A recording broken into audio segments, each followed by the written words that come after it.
Hello friends, मैं Ajay welcome करता हूँ आपके चैनल AWI क्लासेस में। दोस्तों, इस वीडियो में लोग क्लास 10 के एक्सरसाइज 5.2 का क्वेश्चन नंबर 18 को सॉल्व करने वाले हैं। दोस्तों, क्वेश्चन है किसी एपी के चौथे और आठवें पदों का योग 24 है तथा छठे और 10वें पदों का योग कितना है, 44 है। इस एपी के प्रथम 3 पद ज्ञात है। इस एपी के कितना प्रथम 3 पद ज्ञात करना। चलिए वीडियो को स्टार्ट करते हैं। दोस्तों, माना हम लोग को क्या निकालना है, एपी के प्रथम 3 पद। तो माना कि एपी बराबर, माना कि एपी बराबर, एपी को A1, A2, A3, A4 dot dot करके चलते जाएगा। एपी का प्रथम पद, एपी का प्रथम पद, प्रथम पद बराबर ए मान लेते हैं। सार्वंतर को हम लोग डी मान लेते हैं, ठीक ना। हम लोग क्वेश्चन क्या बोल रहा है, एपी का तो चौथा और 8वां पदों का योग। प्रश्न से हम लोग क्या लिखते हैं, प्रश्न से क्या बोल रहा है, चौथा पद को हम लोग क्या लिख सकते हैं, A4 और प्लस में क्या है 8वां पद यानी A8 बराबर कितना, 24। ठीक है, ये हम लोग को बोल रहा है क्वेश्चन में। तो A4 का हम लोग A प्लस 3D लिख सकते हैं, प्लस A7 8 को क्या लिख सकते हैं, A प्लस 7D बराबर कितना होगा, 24 होगा। ए और ए, दो को ए होगा, प्लस कितना होगा 3 और 7 10D होगा, ठीक ना। बराबर कितना होगा, 24। इसको यहाँ एरो हम लोग दे सकते हैं। देखिए, दोनों में से कॉमन क्या आएगा, 2 आएगा। तो ए प्लस 5D इक्वल टू कितना होगा, 24 होगा। ए प्लस 5D ये क्या, 2 गुना में बदल जाएगा, क्या होगा, भागा होगा 24/2, 2 12 में कितना होगा, 24। ए प्लस 5D, ये प्लस क्या 5D बराबर कितना हो 12। इसको समीकरण 1, इसको समीकरण 1 मान सकते हैं। पुनः फिर से देखिए, पुनः का मतलब फिर से, यहाँ कितना मतलब छठे और 10वें पदों का योग। तो छठा पद का मतलब कितना A6 और 10वां पद का मतलब क्या होगा A10 बराबर कितना होगा, 44, ठीक ना। 44 बोला। A6 को A प्लस 5D कर सकते हैं, प्लस A प्लस 9D कर सकते हैं, बराबर कितना होगा, 44 होगा। ए और ए 2A होगा, प्लस कितना 9 और 5 14D होगा, बराबर कितना हम लोग 44 कर सकते हैं। अब दोनों में से कॉमन क्या आएगा, एरो दे सकते हैं, 2 कॉमन आएगा, ए प्लस 7D कर सकते हैं बराबर 44, ठीक ना।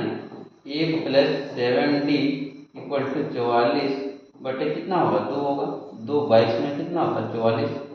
ए प्लस 7D कितना इक्वल टू कितना 22 होगा। इसको समीकरण 2 मान, ठीक है।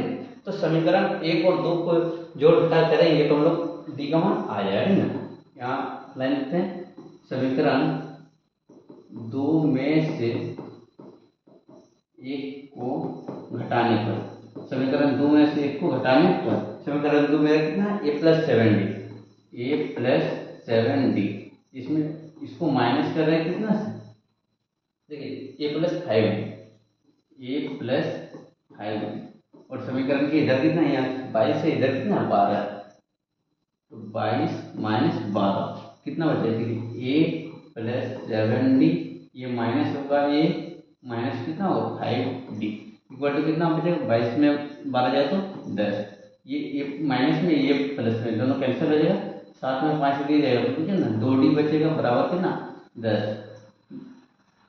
डी को 10 और डी बराबर देखिए 10 बटे कितना होगा 2 होगा, 2 5 में 10 यानी डी बराबर मेरा कितना आ गया 5 आ गया, ठीक है। डी का मान कितना आ गया 5 आ गया, 5 आया। इस मान को हम लोग समीकरण 1 या 2 किसी में भी रखेंगे तो हम लोग को ए का मान मिल जाएगा ना। डी के मान को समीकरण 1 में रखने पर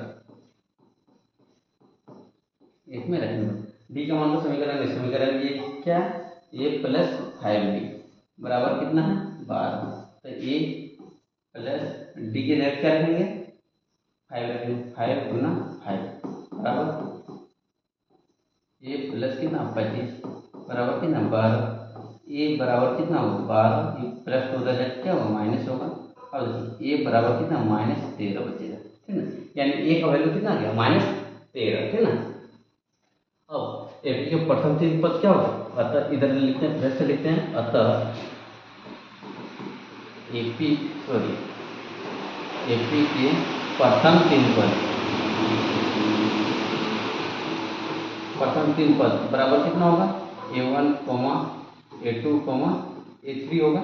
तो A1 को A मतलब लिख सकते हैं, इसको क्या लिख सकते हैं, A ही लिख सकते हैं, A2 को क्या A प्लस D लिख सकते हैं, और इसको A3 को क्या A प्लस 2D लिख सकते हैं, ठीक है ना। तो A की जगह हम लोग क्या लिखेंगे, A के -13 लिखेंगे, -13 प्लस D की जगह कितना लिखेंगे 5 लिखेंगे, देखिए A -13 प्लस 2 गुना 5 होगा। अब देखिए -13 प्लस यहाँ कितना होगा -8 होगा, और यहाँ कितना होगा -13 प्लस 10, देखिए -13 -8 कितना -3, एक आपका क्या जाएगा। उम्मीद करता हूँ आपको ये क्वेश्चन पूरी अच्छी तरह से समझ में आ गया। Thanks for watching this video.